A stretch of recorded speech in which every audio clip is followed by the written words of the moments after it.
In this video, a preview of calculus, our objective is to introduce the questions and problems that motivate single variable calculus, which is what we are exploring in Calc 1, Math 400.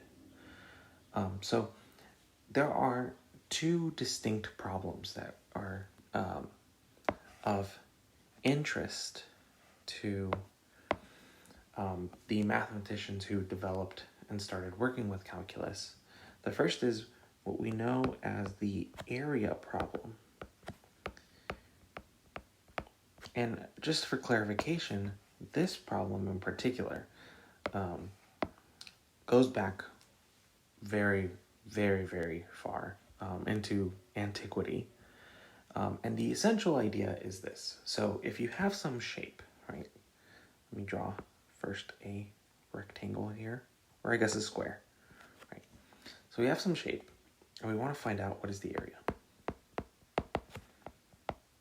So the area, remember, is what we are looking at, all the inside of the shape. So everything in the inside. And see, that's terrible highlighting, but the idea is, given a shape, can we, in general, find the area?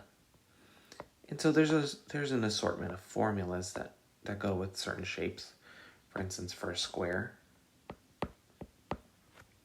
that's the side length squared, hence why it's called a square.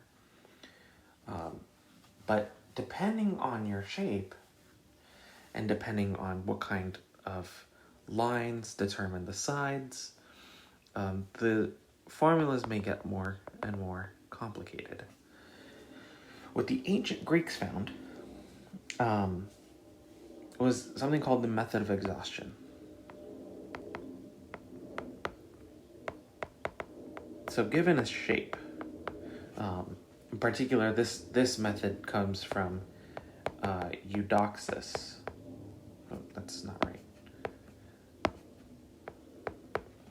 If you break up a shape into triangles and then find the area of each triangle, which we can do because there's a formula for the area of a triangle,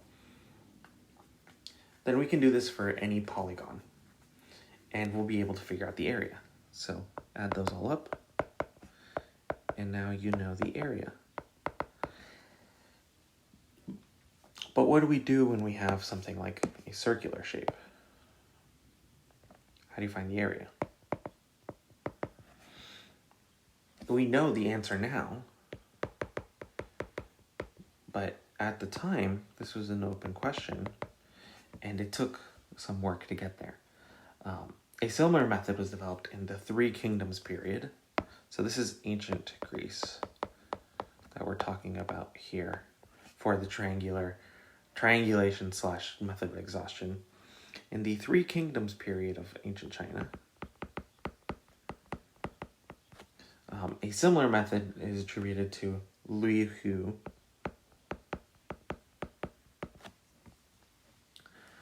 Independently of each other. So there's no evidence that these mathematicians in antiquity corresponded with each other. But eventually, during the scientific revolution in Western Europe,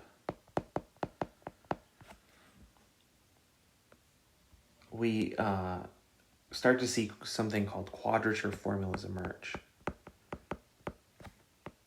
And for arbitrary shapes, such as a circle or something even more complicated than that, a mathematician such as Cavalieri, an Italian mathematician, came up with more sophisticated formulas for any arbitrary shape. So the general idea there, what is the area problem?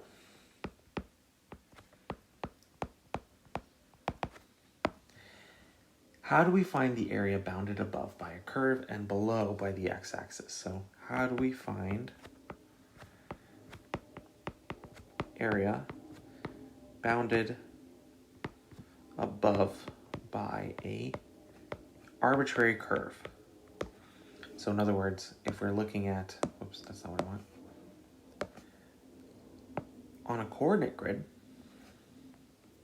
where we have an x-axis and a y-axis, and we have some arbitrary curve like this, can we find, in general, the area under this curve? And the answer, of course, is yes. And that's one of the primary objectives of what we call integral calculus.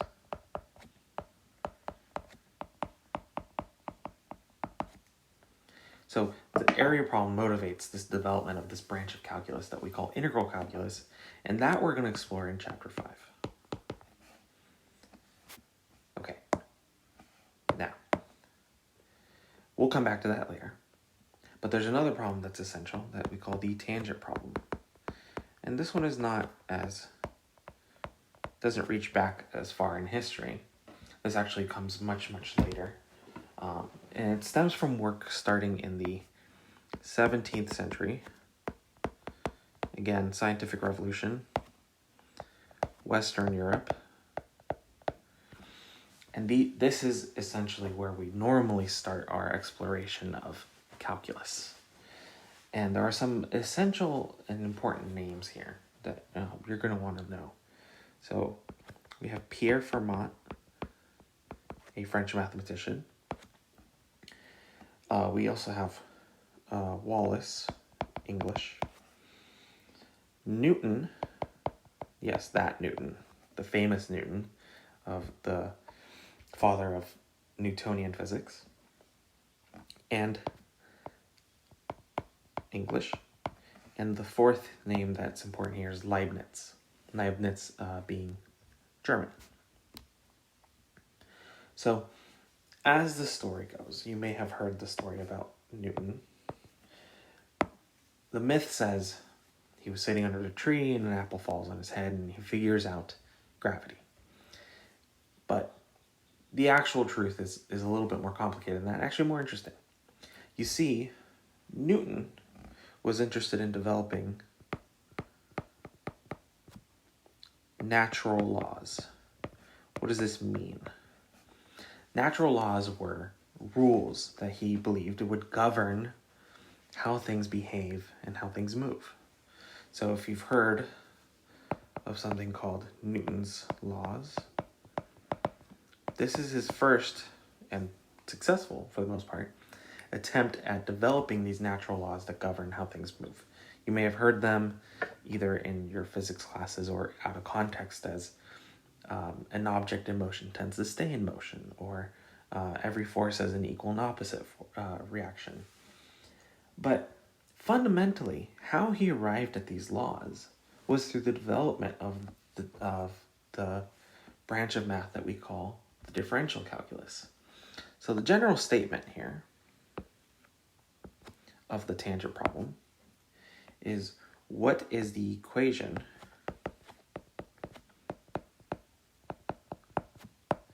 of the line tangent to, which we'll define more precisely later, a curve at a given point.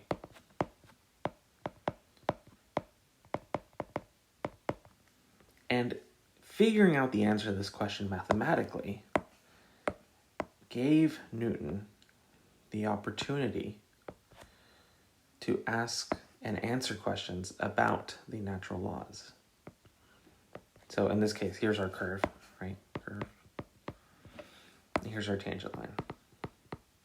So given any point on this curve, can we find the tangent line, which is, it's a line that touches that curve once and only once. So the development of answers to this question leads to differential calculus, which is the main focus of our study here. So these are the two main branches of single variable calculus, and we'll get an opportunity to think about these in much more depth. But so as far as this course is concerned, then we're going to cover the first 5 chapters Stewart's calculus. So the first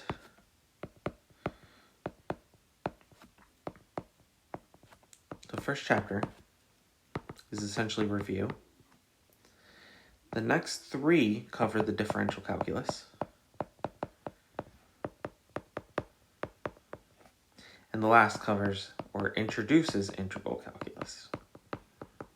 There is a lot to see in both of these branches.